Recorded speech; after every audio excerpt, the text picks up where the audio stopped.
보면서 하는 것은 결국 이 12장, 11장까지는 창조, 타락, 홍수, 인간의 타락에 대한 지금 모든 인류의 현실이 이렇게 된 이유에 대해서 이야기해주고 있습니다.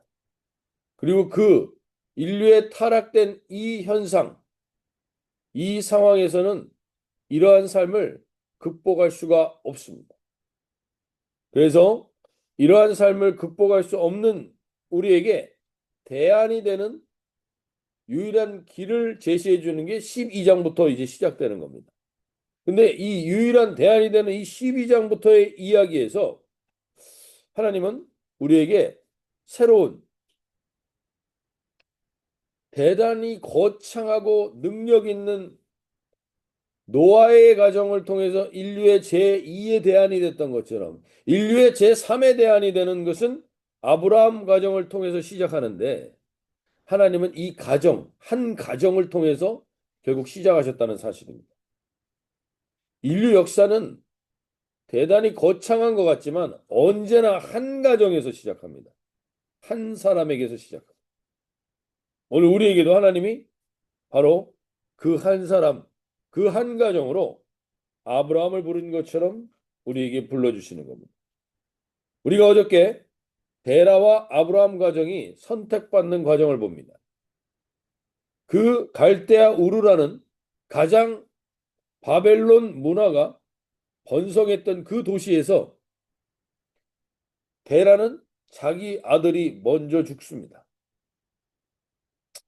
안타까움, 어려움을 경험하죠. 그리고 아브라함은 75세가 될 때까지 70세가 넘을 때까지 자녀가 없습니다. 다른 사람들은 다 잘 낳고 잘 사는데 늘 하나님이 선택하는 과정들은 이러한 문제와 그 당시 때 시대적으로 보면 실패자와 같습니다. 실패자 같은 사람들을 통해서 하나님은 새 역사를 이루십니다. 왜냐하면 우리가 지금 이제 넘치는 삶이라는 성경 공부를 계속 나눠서 하는데 옥토가 되기까지 하나님은 실패자, 세상에서는 실패자 같고 세상에는 아무것도 없는 자들 같은 자들, 그 자들을 찾으십니다. 그래서 그들의 옥토가 된 마음을 통하여 새로운 약속을 그들에게 심어주십니다. 오늘도 동일합니다. 아브라함에게 베라도 그와 비슷한 약속을 받고, 아니, 약속 때문이었는지는 정확하게 알 수 없지만, 그는 갈대아 우르를 떠납니다. 그리고 가장 힘들게 그 갈대아 우르에서 실패자처럼 점 찍어진 아브라함 가족과 자기 아버지가 먼저 죽은 롯, 요 둘을 데리고 그 땅을 떠납니다.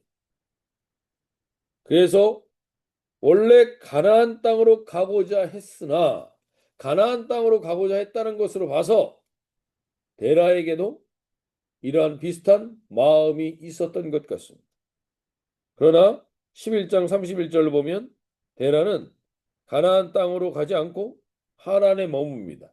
거기서 우상을 만들어 파는 일을 하고 있었기 때문에 그것이 자기의 생계와 자기가 먹고 사는 문제가 해결되자 거기에 머물러 버리죠. 그러자 하나님은 데라를 데리고 가시고 이제 아브라함에게 새롭게 명령하십니다. 그게 12장 1절입니다.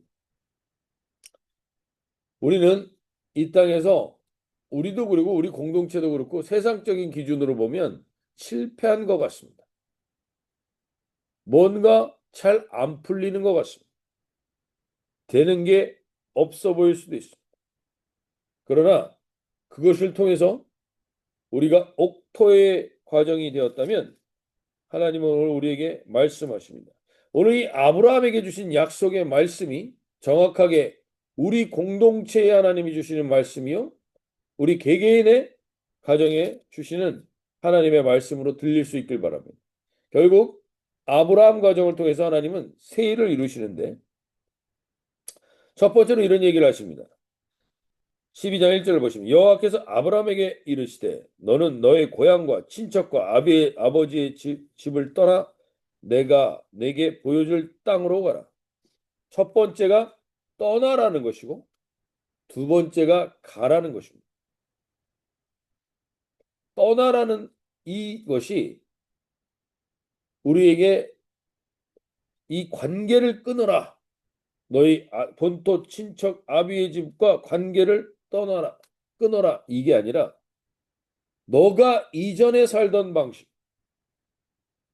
너가 이전에 봤던 그 우상 숭배하고 니네 아버지가 행했던 그런 모습들, 관습되어 있는 것들, 옛 사고방식, 삶의 질서, 사람들이 말하는 평가, 기준, 그것으로부터 떠나라는 겁니다.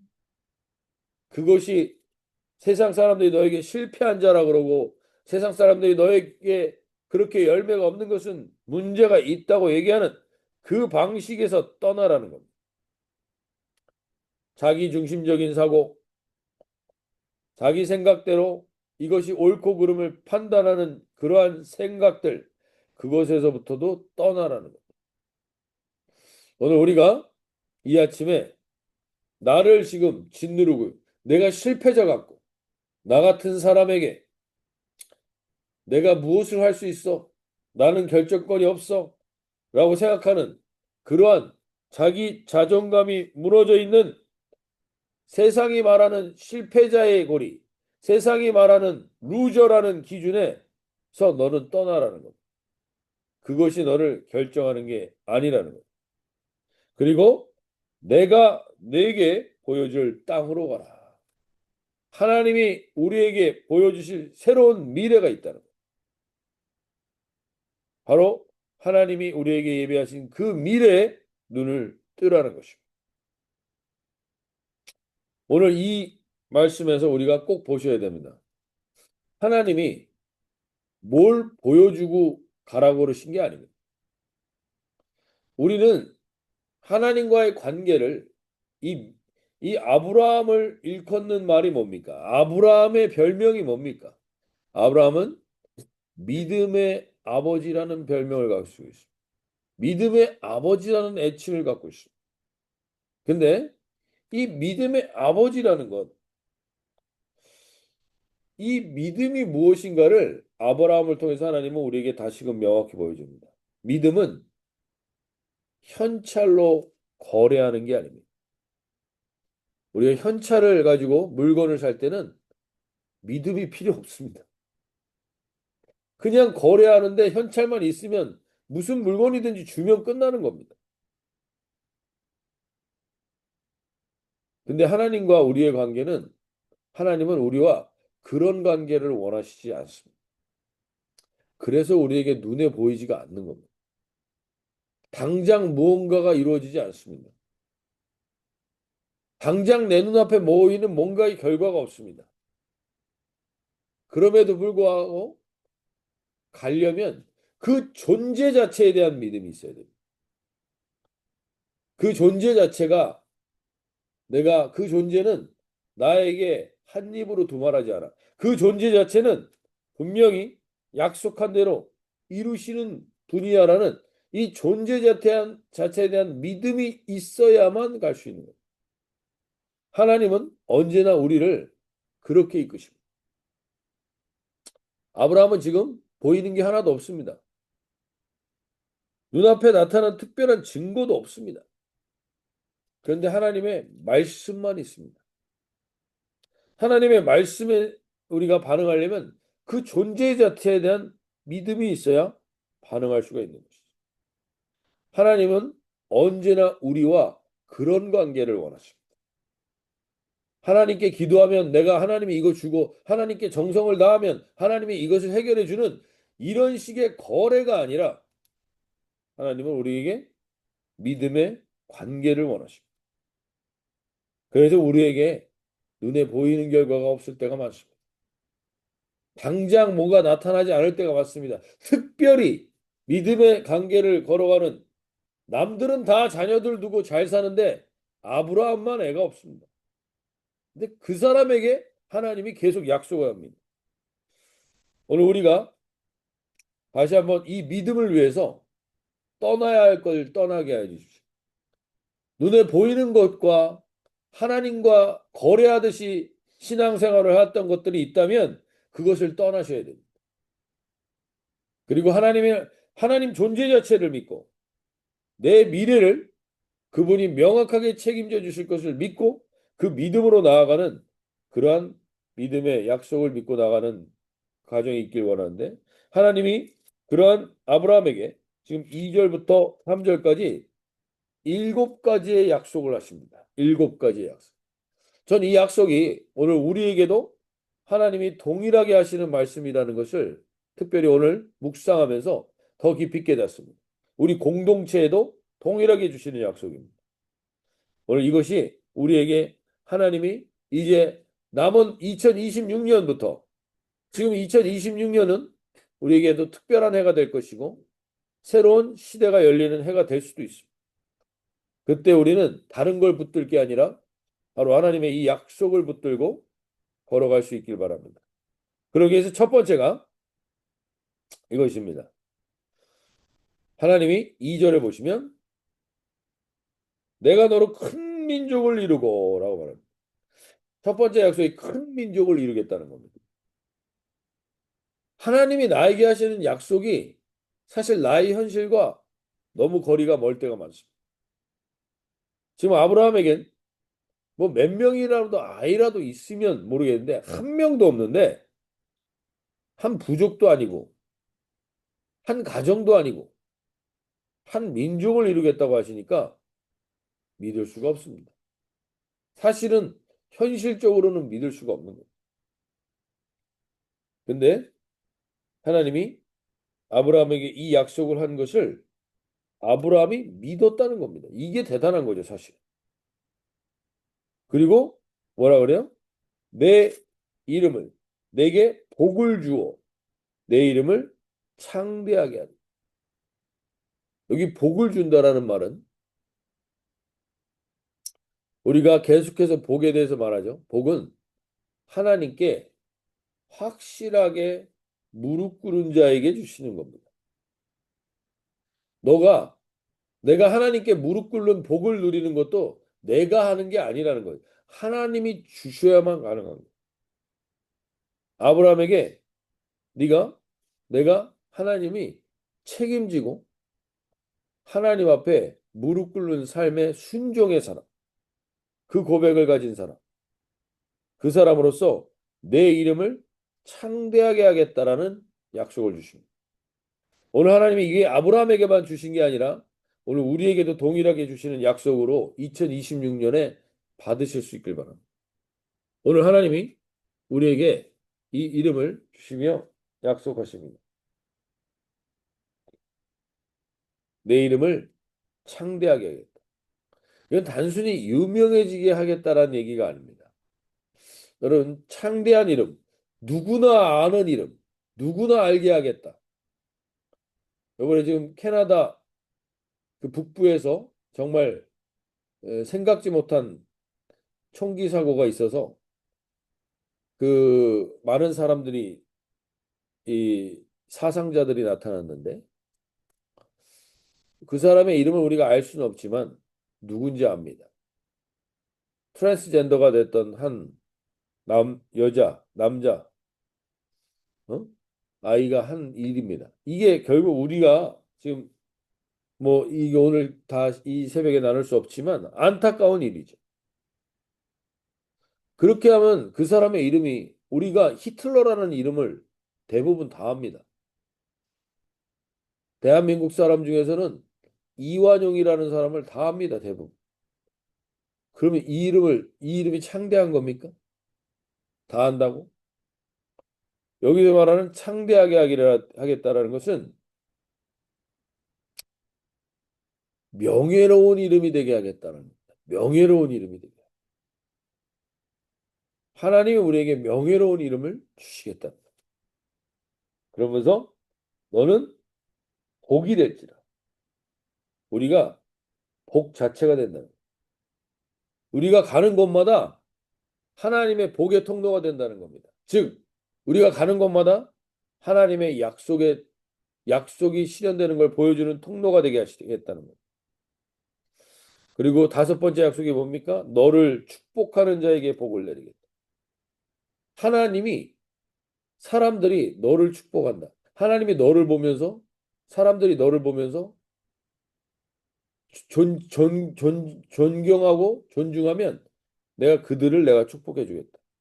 너를 저주하는 자, 너를 경멸하고 너를 우습게 만드는 사람들에겐 내가 반드시 심판하겠다. 마지막 일곱 번째로 땅의 모든 족속이 너로 말미암아 복을 얻을 것이다.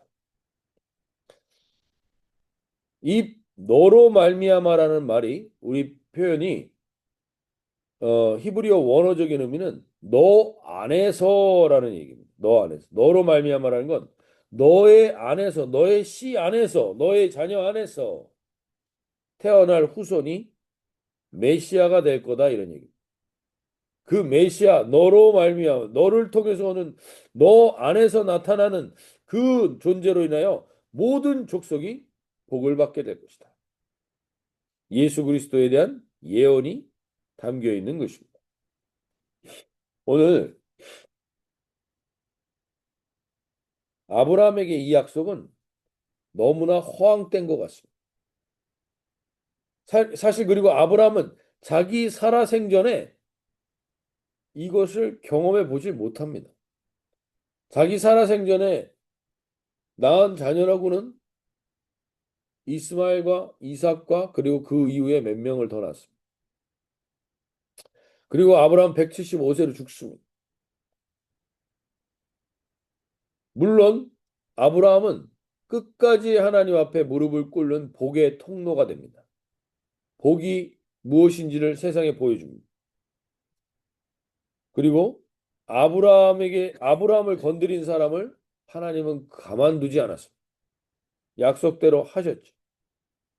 그러나 지금 현실적인 아브라함의 모습에서는 이건 다 신화 같은 이야기입니다. 꿈 같은 이야기입니다. 그러나 지금 인류 역사를 한번 보십시오. 아브라함을 믿음의 조상으로 삼는 사람은 기독교인들만이 아닙니다. 아브라함을 믿음의 조상으로 삼는 사람은 유대교를 믿는 사람도, 그리고 이슬람을 믿는 사람도 아브라함을 존경합니다. 정말로 지금 우리가 볼 때, 그럼 이슬람과 유대교와 기독교 인구가 얼마나 될까요? 세계 인구의 3분의 1이 해당합니다. 세계 인구의 3분의 1에 해당하는 이 민족이 다 아브라함을 믿음의 아버지로 부르고 있다는 사실입니다. 결국 하나님의 약속은 어떻게 됩니까? 결국 하나님의 약속은 이루어집니다. 아주 독특한 인물입니다. 이 아브라함은. 결국에 자기 살아생전은 하나도 보지 못했는데 아브라함의 이름은 결국에 큰 민족을 이뤘고 복을 주었고 창대하게 되었고 복 자체가 되었으며 축복하는 자에게 축복을 주시고 저주하는 자에게 저주를 내리고 땅의 모든 족속 여기서 메시아 예수 그리스도의 족보가 시작됩니다. 오늘 우리의 현실도 마찬가지입니다. 우리 교회 공동체도 마찬가지죠. 현실적으로 보면 실패한 것 같고 가진 게 없어 보입니다. 근데 하나님께서 우리에게 오늘 이 2026년에 새롭게 하시는 이 약속을 들을 수 있길 바랍니다. 하나님은 우리에게 교회의 새로운 모델을 보여주길 원하십니다. 우리가 즉 하나님과의 깊은 관계, 무릎 꿇고 하나님과 동행하는 그 고백이 살아있는 공동체, 이 믿음의 관계가 회복된 공동체, 우리 가정이 그러한 공동체가 되게 하시겠다는 겁니다. 우리의 이름을 창대하게 하실 겁니다. 그것은 명예롭게 해주시겠다. 우리가 분명히 하나님께 온전히 무릎 꿇는 복의 통로들이 될 때. 그리고 오늘 우리를 축복하는 자에게 하나님이 축복을 주실 것이고, 우리를 저주하는 자에게 하나님이 심판하실 겁니다. 그리고 결국 우리를 통하여서 하나님이 우리 안에서 드러낼 것은 그럼 무엇밖에 없습니까? 우리 안에서 드러낼 것은 예수 그리스도밖에 없습니다. 그 예수 그리스도를 온전히 드러내는 복된 통로. 이 약속이 2026년 우리 주은혜 가족분들 모든 가족들에게, 그리고 우리 공동체 안에, 주은혜 공동체 안에 하나님이 주시는 약속으로 믿음으로 받고 나아가는 복된 하루가 되실 수 있길 바랍니다. 12장 8절, 마지막 12장 8절에 보시면 아브라함이 결국 그 약속을 가지고 마침내 가나안 땅에 들어갔습니다. 그랬더니 어떻게 됩니까? 가나안 땅에서 탄탄대로가 열리고 모든 일이 잘 되는 게 아니라, 갔더니 거기 원주민들이, 가나안 사람들이 이미 거주하고 있고, 그들이 아브라함에게 텃세를 부려서 아브라함이 장막 칠 곳도 허락하지 않습니다. 그러자 8절에 보십시오. 거기서 베델 동쪽 산으로 옮겨 장막을 치니. 평지에는 사람들이 하루 텃세를 부려서 막상 장막을 칠 곳이 없어서 산으로 올라가서야만 장막을 칠 곳을 발견하게 됩니다. 하나님의 약속과 눈에 보이는 현실이 너무 차이가 큽니다. 그래서 우리는 낙심하고 낙담할 수 있습니다. 그러나 아브라함은 오늘 8절에서 뭐라 그럽니까? 그 장막을 치고 나서 여호와의 이름을 부릅니다. 여호와를 끝까지 붙듭니다. 눈에 보이는 현실은 하나님의 약속과 너무 거리가 먼데, 그럼에도 불구하고 그 약속을 믿고 그곳에서 주의 이름을 부릅니다. 오늘 우리 가정 안에도, 우리 교회 공동체 안에도 눈에 보이는 것은 너무나 현실과 멉니다. 하나님의 약속은 나의 현실과 너무나 거리가 먼 것 같습니다.